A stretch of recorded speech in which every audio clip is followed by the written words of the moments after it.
Dwight D. Eisenhower, from General to President. On June 6, 1944, as thousands of Allied soldiers prepared to storm the beaches of Normandy in what would become the largest amphibious invasion in human history, one man carried the weight of the entire operation on his shoulders.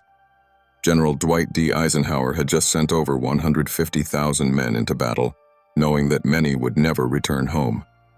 In his pocket, he carried a handwritten note taking full responsibility if the invasion failed.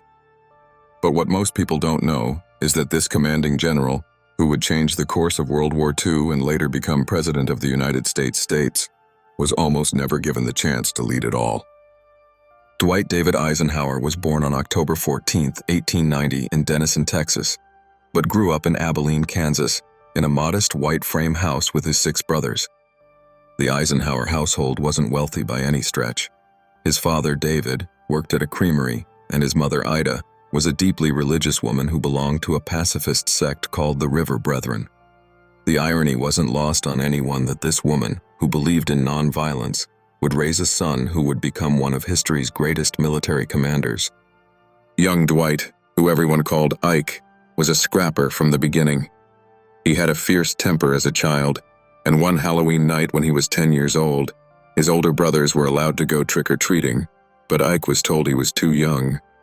He flew into such a rage that he pounded his fists against an apple tree until they were bloody and bruised. His father whipped him and sent him to his room, but it was his mother who taught him the lesson that would shape his entire life. She bandaged his hands, quoted scripture, and told him that controlling his temper would be his greatest challenge. She said that hating things and people only hurt yourself. That moment of maternal wisdom transformed young Ike, and while he maintained his competitive fire, he learned to channel it into determination rather than rage. Ike was a solid student but not exceptional. He loved history and was particularly fascinated by military campaigns, spending hours reading about ancient battles and military strategy. But his real passion was sports, especially football and baseball. He wasn't the biggest kid, but he was tough and relentless. His high school friends remembered him as someone who never gave up, whether on the field or in a card game. This tenacity would become his trademark. When it came time for college, the Eisenhower family simply didn't have the money. Ike and his brother Edgar made a pact. They would work alternate years to put each other through school. Ike worked at the same creamery as his father, pulling night shifts for 2 years while Edgar attended college. But during this time, a friend named Swede Hazlitt convinced him to apply to the Naval Academy at Annapolis. Ike thought it was a brilliant solution to his financial problem, free education and the chance to keep playing football. There was just one problem. When Ike took the entrance exams in 1911, he scored well enough for Annapolis, but he also took the exam for West Point, the Army's academy. The appointment that came through was for West Point, not Annapolis. Even more crushing, at 20 years old, Ike had just barely aged out of eligibility for Annapolis. He could go to West Point or nowhere. He chose West Point, though he later admitted he had no burning desire for a military career. He just wanted a free education. At West Point, Cadet Eisenhower was thoroughly unremarkable. He was a decent student, graduating 61st out of 164 cadets in his class of 1915. Where he excelled was on the football field. Playing running back and linebacker, Ike was known for his bone-crushing tackles and fearless running. He was on track for a stellar athletic career at the academy when disaster struck. During a game against Tufts University, he twisted his knee badly.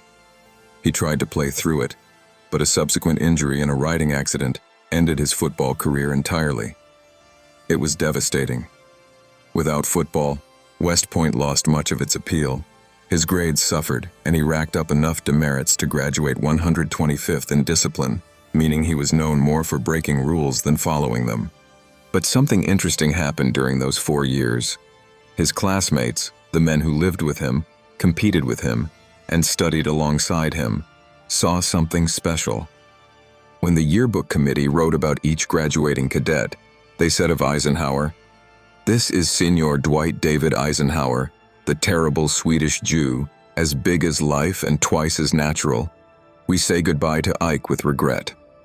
The class of 1915 would later be called the class the stars fell on, because 59 members eventually became generals. But in 1915, no one would have bet on Ike being one of them. Second Lieutenant Eisenhower's first assignment was Fort Sam Houston in San Antonio, Texas, and it was there that his life changed in the most unexpected way. At a Sunday afternoon social, he met Mamie Geneva Dowd, the 18-year-old daughter of a wealthy Denver family that wintered in San Antonio. Mamie was vivacious, popular, and had a line of suitors that would have intimidated most young officers, making $141.67 a month. But Ike wasn't most officers. He was persistent, charming, and utterly smitten. Their courtship was a whirlwind, and they married on July 1, 1916, in the Dowd family home in Denver. Mamie thought she was marrying into an exciting life of travel and adventure. What she got was a masterclass in military wife endurance. Their first son, General Dwight, nicknamed Icky, was born in 1917. The young family moved constantly, living in cramped quarters on military bases, scraping by on an officer's salary. But the real test came when Ike received orders that would define his entire military career, or rather, almost prevent him from having one. When the United States entered World War I in April 1917, Eisenhower was thrilled. Finally, his chance for combat command and glory. He requested an assignment to France immediately. Instead, the Army sent him to various training camps in the United States. He was assigned to train tank crews at Camp Colt in Gettysburg, Pennsylvania. He was good at it, so good that the Army kept him there. He requested combat duty repeatedly, and each time he was told he was too valuable as a trainer. It was professional agony. While his West Point classmates were leading men in combat in France, earning medals and glory, Eisenhower was stuck stateside teaching others how to fight. By the time the war ended in November 1918, Eisenhower hadn't heard a single shot fired in anger. For a career military officer, this was a potential death sentence to his career. No combat experience meant no credibility, and without credibility, there would be no advancement. He was promoted to captain during the war, but worried that he'd spend his entire career as a middle-grade officer teaching tactics he'd never personally employed. Then, in 1920, tragedy struck the Eisenhower family in the most devastating way possible. Little Icky, their beloved 3-year-old son, contracted scarlet fever. In an era before antibiotics, there was nothing to be done. Mamie and Ike watched helplessly as their little boy died. Eisenhower later said it was the greatest personal tragedy of his life, and friends reported that he was never quite the same afterward. He threw himself into his work with even greater intensity, perhaps as a way to cope with the unbearable loss. The 1920s and 1930s were difficult decades for the U.S. military. The post-war drawdown was severe. The Army shrank from millions of men to barely 130,000. Promotions froze. Officers who had been colonels and generals during the war found themselves back to being captains and majors. Eisenhower remained a major for 16 years, from 1920 to 1936. For many officers, this lost generation period was soul-crushing. But Eisenhower, perhaps shaped by his mother's lessons about patience and self-control, used this time differently. He became a student of military theory and practice. In 1926, he graduated first in his class at the Command and General Staff School at Fort Leavenworth, finally showing the intellectual capability that had been dormant at West Point. This caught the attention of senior officers. He was assigned to the American Battle Monuments Commission in France, where he worked under General John J. Pershing, writing a guidebook to American battlefields in Europe. It wasn't glamorous, but it taught him how to write clearly and think strategically about large-scale operations. More importantly, during these years, Eisenhower formed the relationships that would define his career. He served under General Fox Connor in the Panama Canal Zone from 1922 to 1924. Connor became Ike's mentor, teaching him military history and strategy during their evening conversations. Connor predicted that another world war was inevitable, and that when it came, the United States would need officers who understood coalition warfare, how to manage allies with competing interests. He told Eisenhower to study George Marshall, then just another officer, but someone Connor believed would be important in the next war. In the 1930s, Eisenhower served as chief military aide to General Douglas MacArthur, first in Washington and then in the Philippines from 1935 to 1939. Working for MacArthur was extraordinarily difficult. MacArthur was brilliant but also vain, temperamental, and demanding. The two men clashed frequently, though always privately. Eisenhower later wrote in his diary that MacArthur was as big a baby as I've ever seen, but working for him taught Eisenhower invaluable lessons about ego management, both his own and others. He learned how to handle difficult personalities, how to accomplish objectives while managing outsized egos, and critically, how not to lead. By 1939, as Germany invaded Poland and World War II began in Europe, Eisenhower was 49 years old, still a lieutenant colonel, with no combat experience and a career that seemed to be going nowhere. His son John, born in 1922, was attending West Point. Eisenhower's West Point classmates who had seen combat in World War I were being promoted to senior positions. Everything suggested that Eisenhower would retire as a colonel at best, a competent staff officer who never got his chance. Then everything changed. In September 1941, Eisenhower participated in the Louisiana maneuvers, massive war games involving hundreds of thousands of troops. His performance was brilliant. He served as Chief of Staff for the Third Army, and his strategic planning and operational skill were so impressive that they caught the attention of General George C. Marshall, who had become Army Chief of Staff. Marshall, just as Fox Connor had predicted years earlier, was now the most powerful officer in the U.S. Army. 5 days after Pearl Harbor, on December 14, 1941, Marshall called Eisenhower to Washington. Their first meeting was brief. Marshall outlined the dire situation in the Pacific, where American and Filipino forces were being overwhelmed by the Japanese onslaught.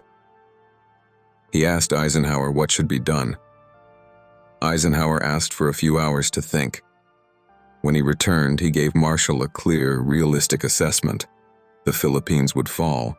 They couldn't be reinforced in time, but the United States needed to begin building up forces in Australia to eventually counterattack.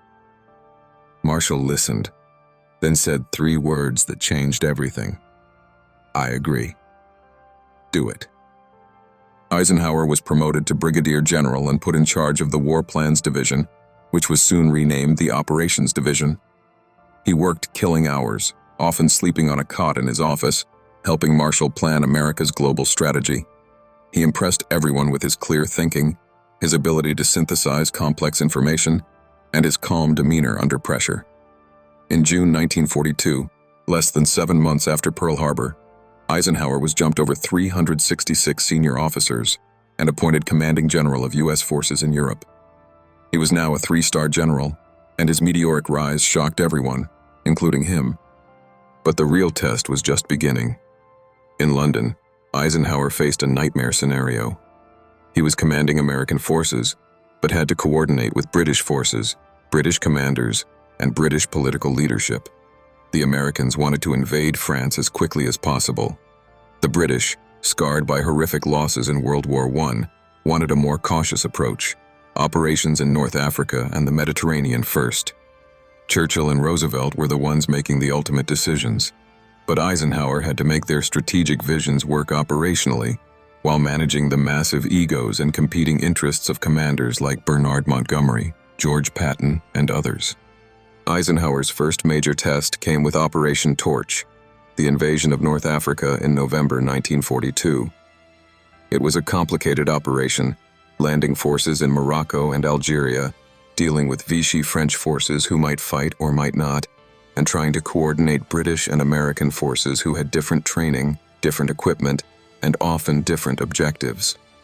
The operation succeeded, but just barely, and American forces performed poorly in their first encounter with experienced German troops at the Battle of Kasserine Pass in February 1943.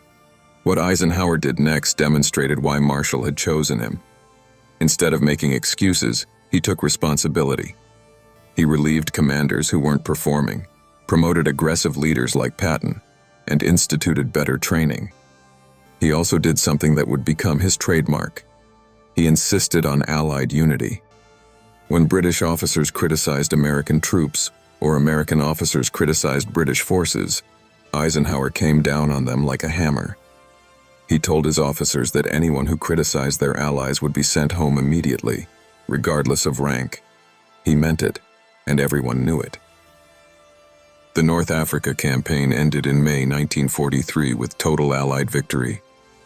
Eisenhower then oversaw the invasions of Sicily in July 1943 and mainland Italy in September 1943. These operations were successful but also revealed how difficult coalition warfare could be. Montgomery and Patton nearly came to blows over who would get to capture key objectives. British and American staff officers squabbled over strategy and resources. Through it all, Eisenhower remained the calm center, mediating disputes, stroking egos, and keeping everyone focused on defeating Germany. In December 1943, Roosevelt and Churchill met in Cairo and Tehran with Stalin.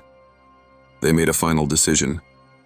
The Allies would launch Operation Overlord, the invasion of France, in the spring of 1944. And they chose Eisenhower to command it. He would be supreme commander of the Allied Expeditionary Force, controlling American, British, Canadian, and other Allied forces in the largest and most complex military operation in human history. Eisenhower arrived back in London in January 1944 and immediately faced overwhelming challenges. The logistics alone were staggering. The invasion would require 11,000 aircraft, 7,000 ships, and 156,000 troops in the first wave alone, with millions more to follow. Every one of those men needed to be trained, equipped, fed, and transported. Every ship needed to be loaded precisely. Every aircraft needed fuel and ammunition. The coordination required was beyond anything attempted before. But the military logistics were almost easier than the human management. Eisenhower had to deal with Montgomery, who was brilliant but insufferably arrogant and constantly angling for more resources and recognition. He had Patton, arguably the best tactical commander but also a public relations nightmare who kept making inflammatory statements. He had Air Chief Marshal Arthur Tedder and Admiral Bertram Ramsay, both highly competent but protective of their service's prerogatives. He had Charles de Gaulle, the prideful leader of Free French forces, who resented that France was being liberated by Anglo-American forces rather than French ones. And underlying all of this was a terrible knowledge. The invasion might fail. German forces in France were formidable. They had spent years building the Atlantic Wall, a series of fortifications along the coast. They had panzer divisions that could counterattack quickly. If the Allies failed to get off the beaches, or if the Germans pushed them back into the sea, the casualties would be catastrophic, and the war might drag on for years. Some estimates suggested that casualties could reach 90% or higher. Eisenhower planned meticulously. He approved an elaborate deception operation, Operation Fortitude, which convinced the Germans that the invasion would come at Pas-de-Calais rather than Normandy. He worked with weather forecasters to pick the optimal date based on tides and moon phases. He visited troops constantly, talking to soldiers, boosting morale, and showing himself as a commander who cared about the men he was sending into battle. The invasion was scheduled for June 5, 1944, but the weather turned bad. Eisenhower's meteorologists told him a storm was coming that would make an invasion impossible. He postponed for 24 hours. On the evening of June 4th, he met with his commanders again. The forecast showed a brief break in the weather on June 6th, a narrow window, but it was far from ideal. High winds and rough seas would make the landing more difficult. Aircraft might not be able to fly effective support missions, but if they postponed again, the tides wouldn't be right for another month, and the elaborate deception operation might be compromised. Every day of delay was another day the Germans had to strengthen their defenses. Eisenhower went around the room, asking each commander for his opinion. The responses were mixed. Montgomery said go. Tedder said the weather was too risky. Others hedged their bets. Finally, everyone looked at Eisenhower. The decision was his alone.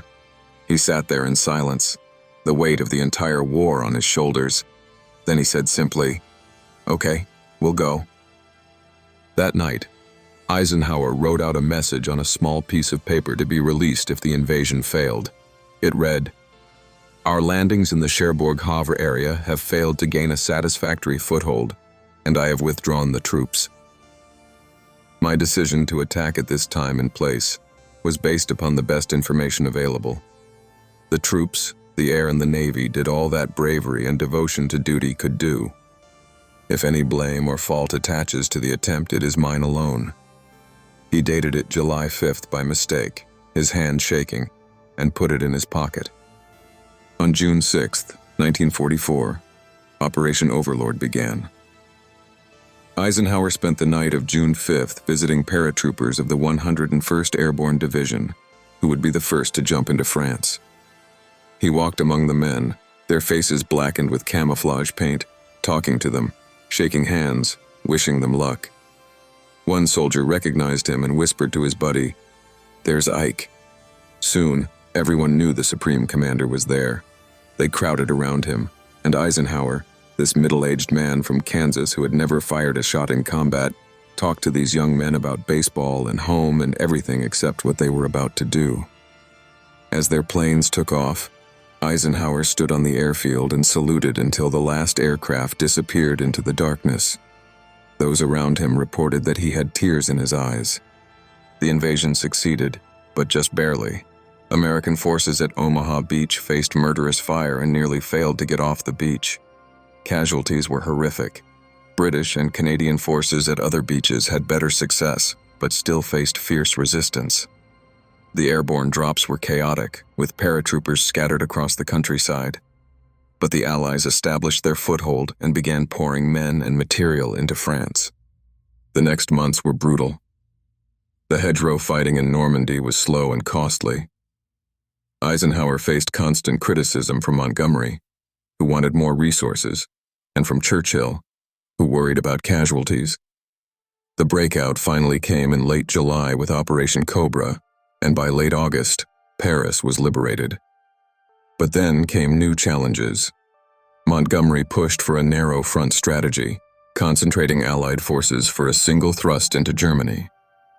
Patton and other American commanders wanted a broad front approach.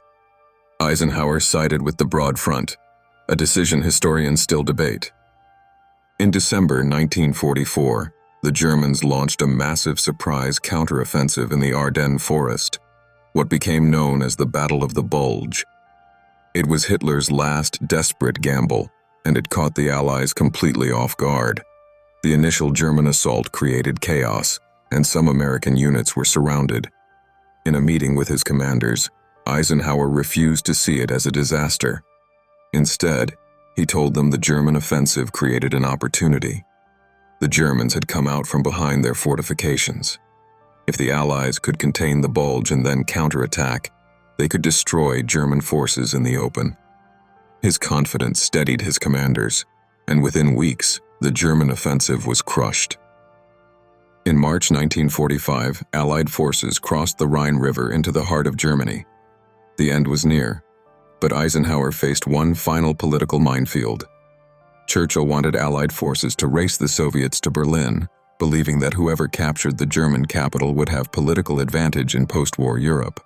But Eisenhower made a military decision that would be second-guessed for decades.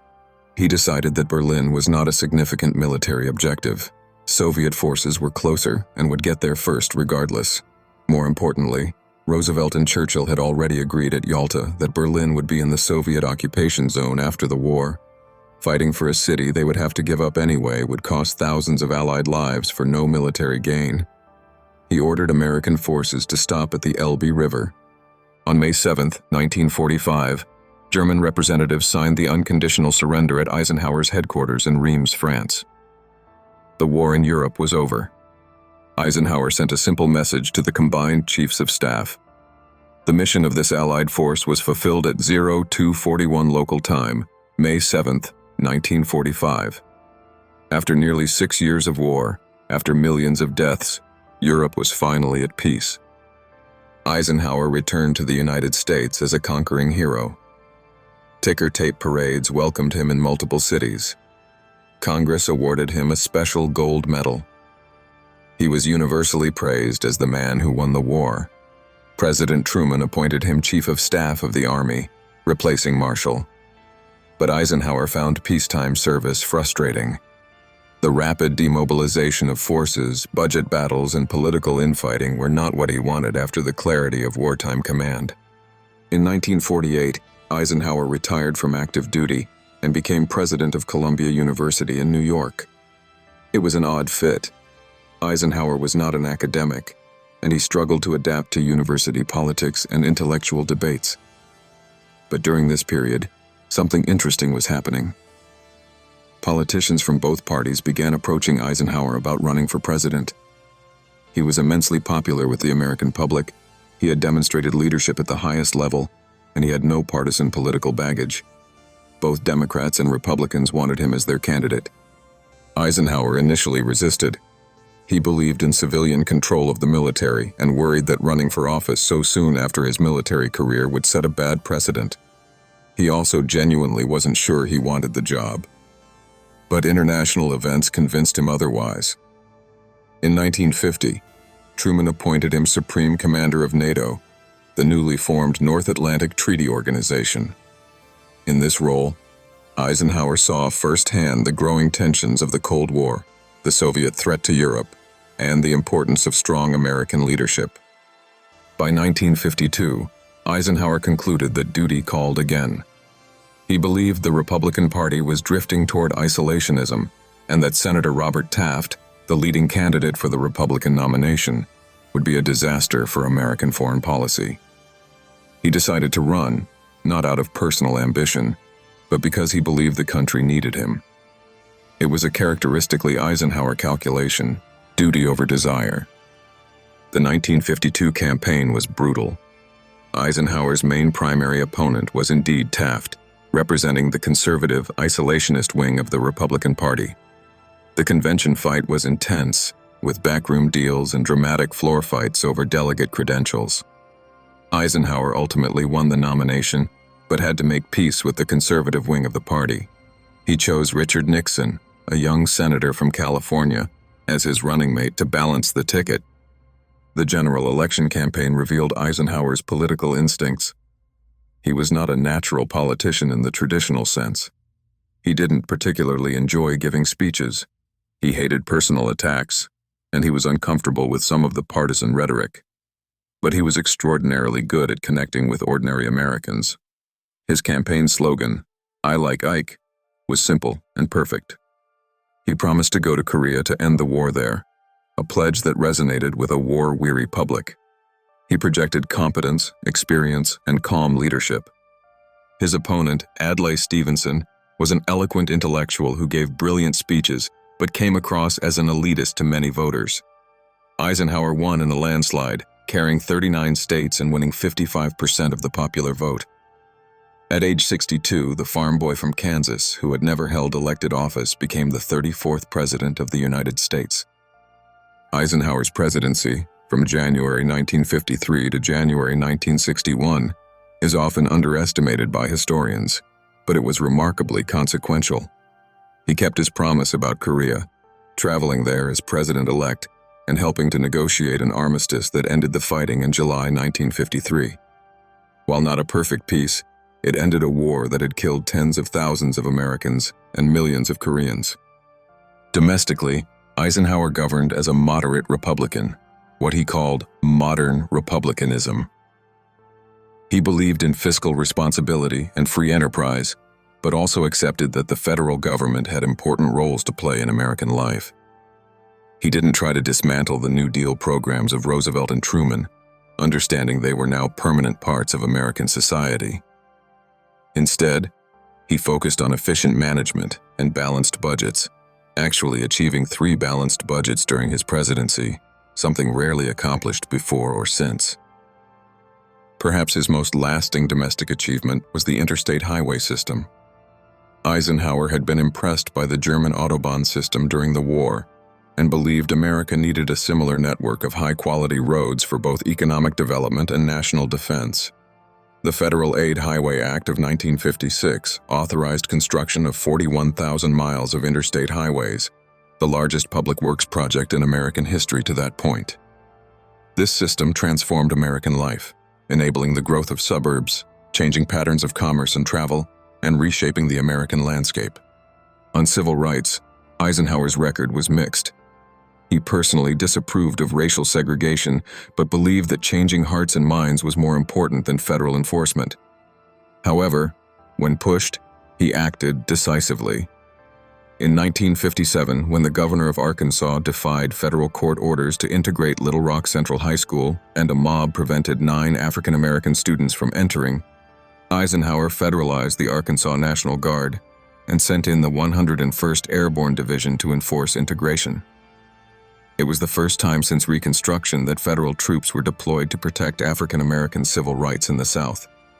Eisenhower also pushed through the Civil Rights Act of 1957, the first civil rights legislation since Reconstruction, though it was weaker than activists wanted. In foreign policy, Eisenhower navigated the Cold War with a combination of strength and restraint that kept the peace. He rejected calls for rolling back communism through military confrontation, believing that nuclear war was unthinkable. Instead, he relied on nuclear deterrence, covert operations through the CIA, and alliance building. He ended American involvement in Korea, avoided intervention in Vietnam despite French pleas for help, and managed crises in Taiwan, Lebanon, and Berlin without military confrontation. But he also made decisions that would have long-term negative consequences. The CIA-backed coups in Iran in 1953 and Guatemala in 1954, while successful in the short term, created lasting resentment and instability. His approval of U-2 spy plane flights over the Soviet Union led to a crisis in 1960 when pilot Francis Gary Powers was shot down and captured, derailing a summit meeting with Soviet Premier Nikita Khrushchev. Perhaps most importantly, Eisenhower warned about dangers he saw emerging in American society. In his farewell address in January 1961, he coined a phrase that has echoed through history: the military-industrial complex.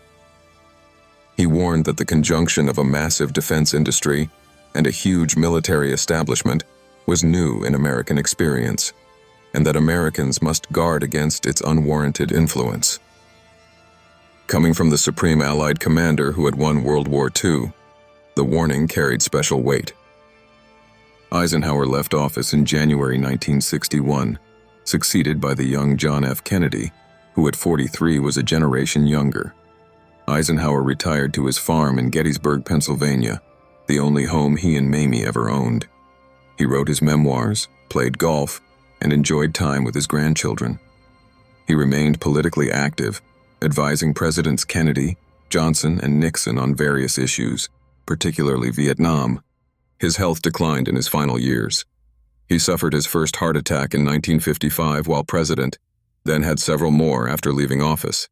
He also had multiple intestinal surgeries, but he remained mentally sharp and engaged until the end. On March 28, 1969, after a final series of heart attacks, Dwight D. Eisenhower died at Walter Reed Army Medical Center. He was 78 years old. The nation mourned. His body lay in state in the Capitol Rotunda, and then he was buried in a simple military ceremony at the Eisenhower Presidential Library in Abilene, Kansas, back in the small town where it all began. He was buried in his Army uniform, but in the plain GI jacket he had worn during the war, not the heavily decorated dress uniform of a 5-star general. Even in death, he wanted to be remembered as a soldier among soldiers. Eisenhower's legacy is complex and continues to evolve. For years after his presidency, historians ranked him as merely average, a pleasant grandfather figure who played too much golf and let subordinates run the government. But as more documents became available, particularly from his personal diaries and private correspondence, historians discovered that Eisenhower was far more engaged and strategic than his public persona suggested. His famous grin and folksy manner concealed a sharp political mind and a fierce temper that he had learned to control. Modern historians rank him much higher, typically in the top 10 presidents.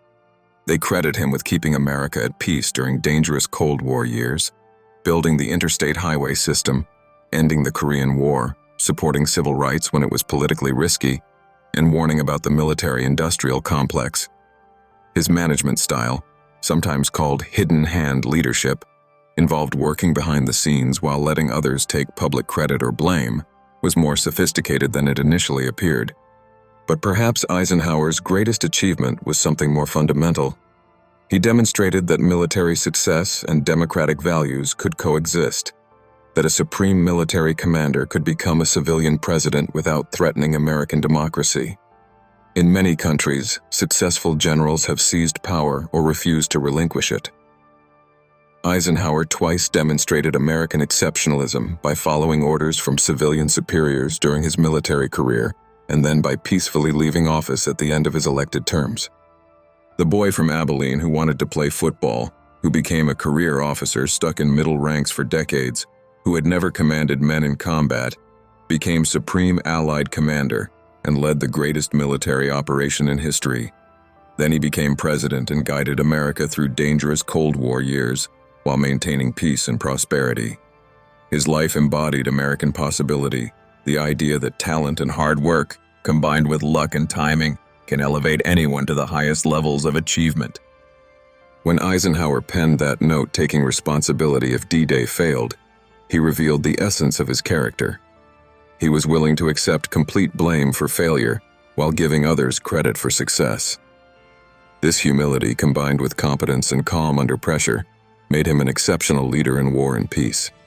He wasn't the most brilliant strategist, the most eloquent speaker, or the most charismatic personality, but he was effective, decent, and wise. In the end, that may be all we can ask of our leaders, and it's certainly more than we usually get.